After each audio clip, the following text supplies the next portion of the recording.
So that's EndNote. And now in our last lesson, we're going to take that 4-pass reading approach that we talked about earlier, and we're going to apply it to some research literature. So first, just a kind of refresher, we talked about primary literature, which is, kind of direct research findings, direct from the source, primary engagement. It all kind of follows the same structure or template. It has an abstract, which is kind of a 1-paragraph report or summary of the entire paper. And then there's an introduction or background section, a method section, a result section, a discussion section, conclusions, and then formality statements. And we talked about how the discussion section also has kind of a templated format. Usually there'll be a summary, there'll be a section addressing what is new and innovative about the research, there'll be a section addressing how the research findings relate to existing literature, there'll be a section on clinical implications, and then there'll be a section on limitations and strengths. And then the 4-pass reading technique. So we're going to first just skim the table of contents, read the headings or subheadings only. We're just getting a very basic kind of scaffolding feel for the content of the article or the research, chapter, whatever it is we're reading. Then second scan, we're going to scan the text. We're going to read the headings, subheadings, and then anything that's bolded, italicized, underlined, just kind of really starting to pull in what are the key concepts here. We might read some tables or figures. And when we get to areas that are more sensitive, we're just going to underline them or put an asterisk in the margin, something to key us to go back. Then in our third pass, we're going to actually read or skim the text. Again, we're just going to underline sensitive areas. We're not going to really get caught up on them at this point. If something doesn't make sense to us, we're just going to put a little asterisk in the margin, keep moving on. And then in that fourth pass, we're going to go back to those more sensitive areas that maybe need some, more finesse, greater clarity, digging in more. We're going to read those areas more slowly, more thoroughly. We might, kind of refer to outside sources, put any questions we have in the margins, and then we can, kind of defer out, ask our colleagues, our students, our friends, professor, me, AI, what have you. So that's the 4 passes. And we're going to put this into practice. So this is the Urrutia, I'm not going to pronounce it right, Urrutia 2023 publication that we just pulled off of PubMed when we did our search for psychedelic sciences and contemplative practices.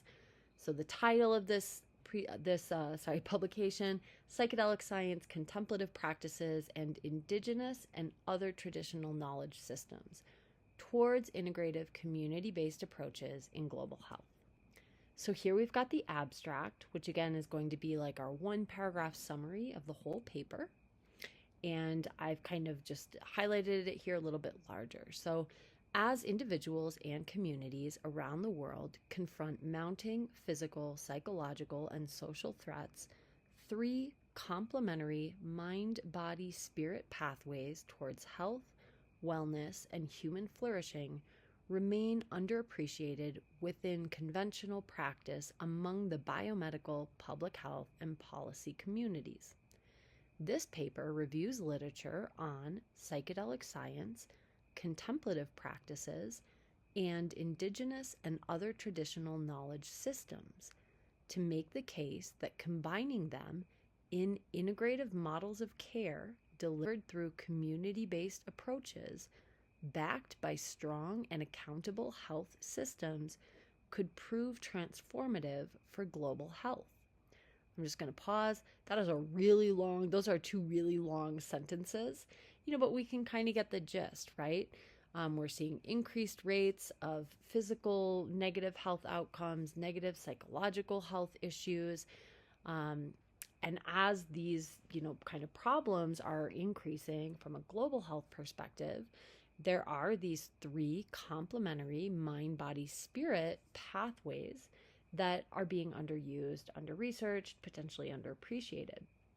So they're identifying these three: psychedelic science, contemplative practices, and indigenous or other traditional knowledge systems, and kind of offering, hey, if we were to include these into our healthcare systems, that could really be beneficial for global health.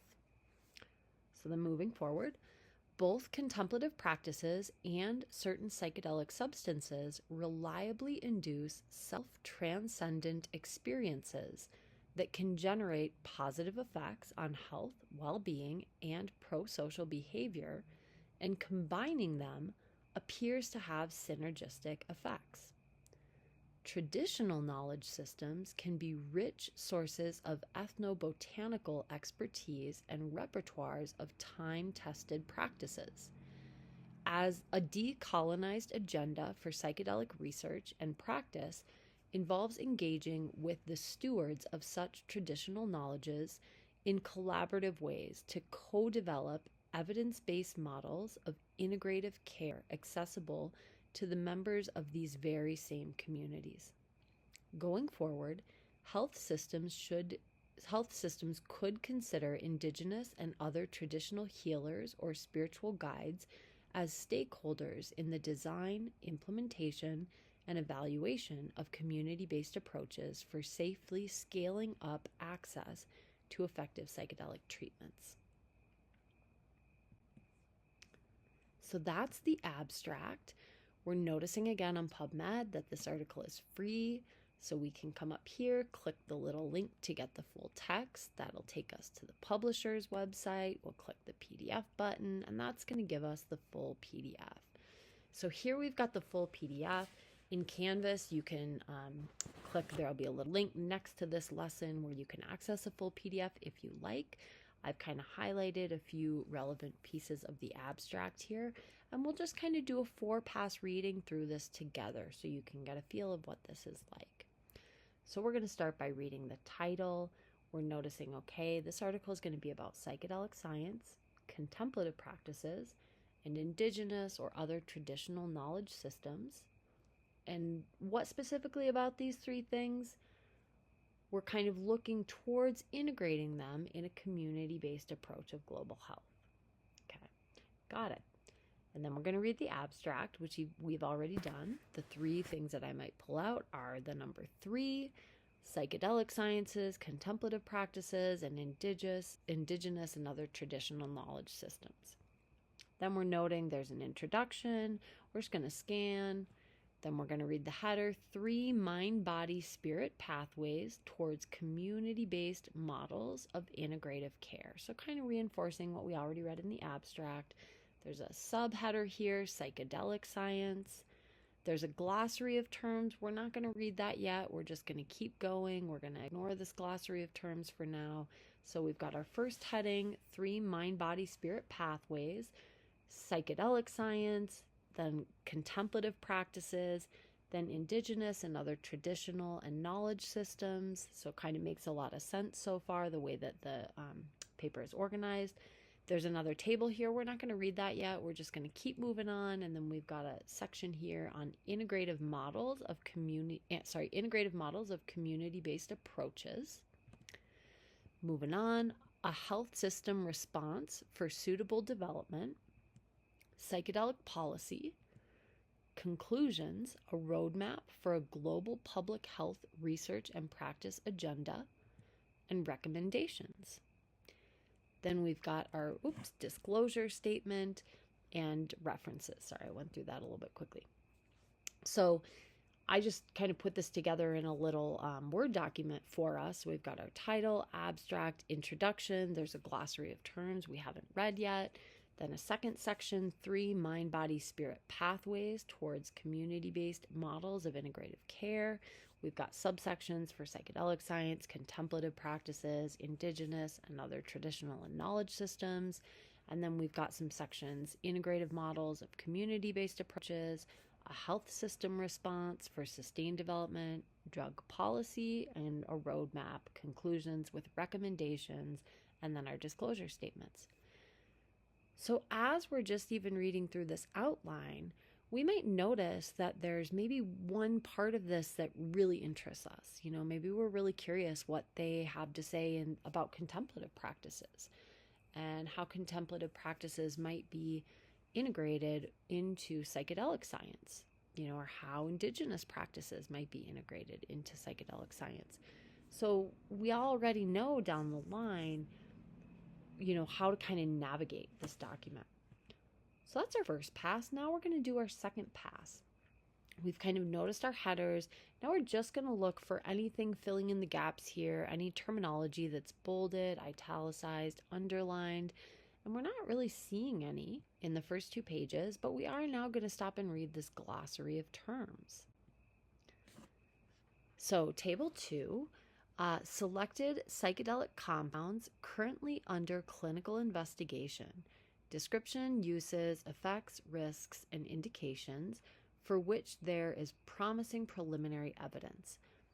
And we've got a number of different compounds here. So psilocybin, LSD, ayahuasca, mescaline, ibogaine. And here they've got a description for each.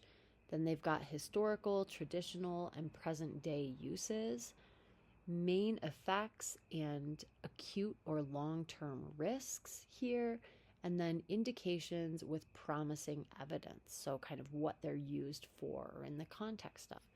This is the first page of table 2. And then table 2 continues. So here we've got the same thing for MDMA and then ketamine. And then moving on, back to the kind of main text, we've got our contemplative practices, a section on indigenous and other traditional and knowledge systems. And then here we've got another table, table 3. And table 3 addresses psychometric instruments that have been used in psychedelic clinical trials to assess acute drug experiences and or psychological state and quality of life, including dimensions related to emotional functionality and sense of spirituality. So that's kind of a mouthful. What they're really saying is here's what tools we have in research or in clinical practice to kind of better assess and understand some of the outcomes from psychedelic engagement, or some of the experiences that occur during psychedelic engagement, or some of the states, the altered states of consciousness that are experienced during psychedelic engagement or interaction. And so the instruments that we have are the 5-dimension altered states of consciousness, the 5D ASC, and then it's showing the original. That tool was originally published or validated in 1998, and then it's showing studies that have used it since. We've got the death anxiety scale, the death transcendence scale, the demoralization scale, the functional assessment of chronic illness therapy spiritual well-being, which is FACIT-SWB. We've got the hallucinogen rating scale, the hopelessness assessment and illness scale, the mysticism scale with experience-specific 9-point scale, the mystical experience questionnaire, or MEQ 30, the NIH HEALS instrument, which is one that is commonly used for pain and other outcomes, and the World Health Organization Quality of Life scale. Now, some of these scales, the Mystical Experiences Questionnaire, for example, I tend to see almost exclusively in psychedelic research. And I would venture to say that some of these scales were developed specifically for the purpose of being used in psychedelic research or clinical care. Some of these scales, though, are very commonly used outside of psychedelic research. So the NIH HEALS instrument, the World Health Organization Quality of Life scale, for example.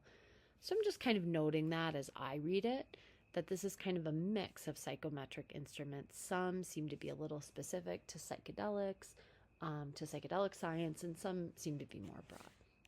So that's table 3.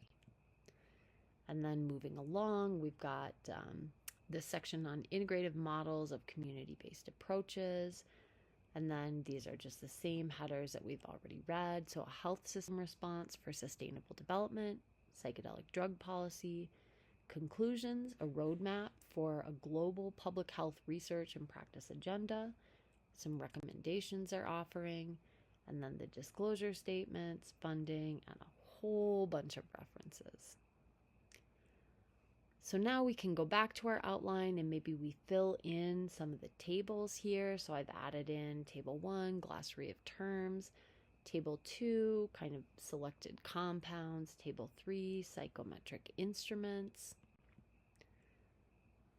And that kind of gives us a nice framework, and then we can go back and read the full text and really, kind of dig into what they're suggesting there. And that's going to be one of the suggested homework assignments for this lesson.